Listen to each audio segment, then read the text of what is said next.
Merhabalar, ben Avukat Berfin Yalçın. Ben Avukat Sedat Gördük. Hepimiz dünyadaki en kıymetli varlıklarımız olarak çocuklarımızı görüyoruz. Peki çocuklarımızı bu kadar çok seviyor ve değer veriyorken onlar için düzenlenmiş olan kanunlardan, uluslararası sözleşmelerden ve onların haklarından ne kadar haberdarız? Bu hakların gereklerini ne kadar yerine getirebiliyoruz ve çocukları sahip oldukları haklar gereği ne kadar koruyabiliyoruz? Çocuklar yeni dünya düzeniyle birlikte yoksulluğun, ayrımcılığın, ırkçılığın farklı ve yeni boyutlarıyla yaşıyor, ekonomik, psikolojik, fiziksel, cinsel istismar, çocuk ticareti, zorunlu göç ve ayrımcılıkla karşı karşıya kalıyor, yok sayılıyor, ciddiye alınmıyorlar. Her gün on binlerce çocuğun yaşam, sağlık, eğitim, güvenli bir çevre, dil ve kültür, katılım, güvenlik ve onurlu yaşama hakları ihlal ediliyor.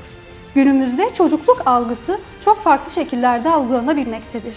Çocuklarımızı bir yandan koruyup kollamak, diğer yandan da onları hayata hazırlayıp kendilerini geliştirmeleri yönünden hayatlarına katkı sunabilmeliyiz.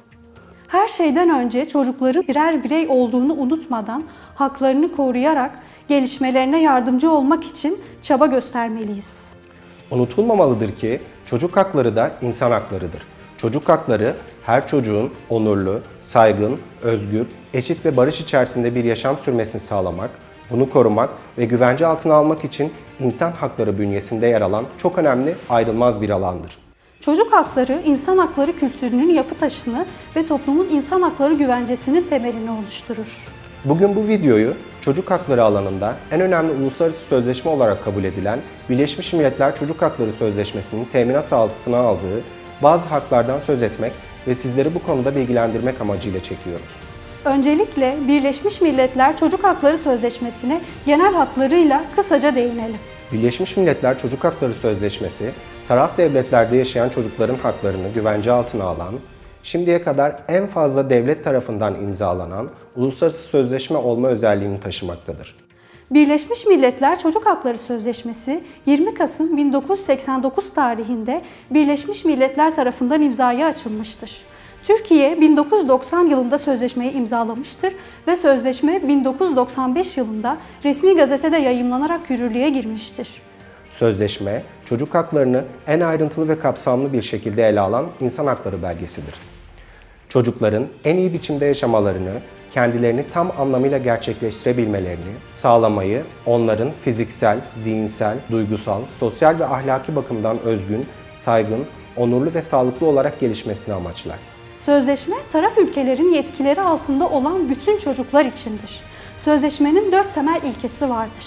Bunlar ayrımcılık yasağı, çocuğun üstün yararı, yaşama ve gelişme hakkı ve çocuk katılımıdır. Bu videoda sağlık hakkı, eğitim hakkı, dil ve kültürel hakları ele alacağız. İlk olarak bahsedeceğimiz hak sağlık hakkıdır. Sağlık hakkı, sözleşme ile teminat altına alınmış haklardan biridir.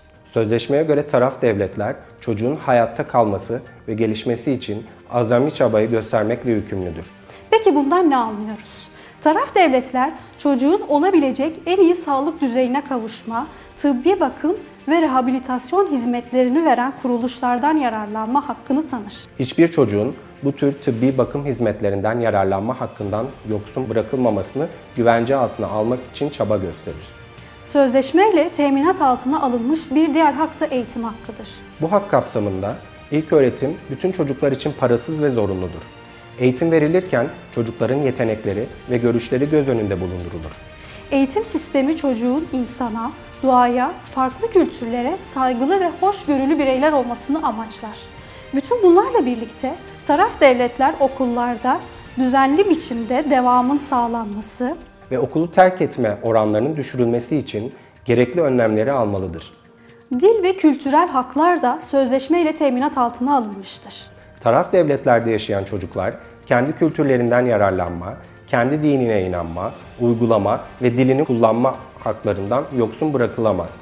Devletler çocukların bu haklarını kitle iletişim araçlarıyla ve eğitim sistemleriyle kullanılmasını elverişli hale getirirler. Bütün bunlarla birlikte sözleşmeye göre taraf devletler çocuğun dinlenme, boş zamanını değerlendirme, oyun oynama, yaşına uygun etkinliklerde bulunma, kültürel ve sanatsal yaşama serbestçe katılma hakkını tanırlar. Çocuğun kültürel ve sanatsal yaşama tam olarak katılma hakkını saygı duyarak tanırlar ve özendirirler. Çocuklar için boş zamanı değerlendirmeye, dinlenmeye, sanata ve kültüre ilişkin etkinlikler konusunda uygun ve eşit fırsatların sağlanmasını teşvik ederler.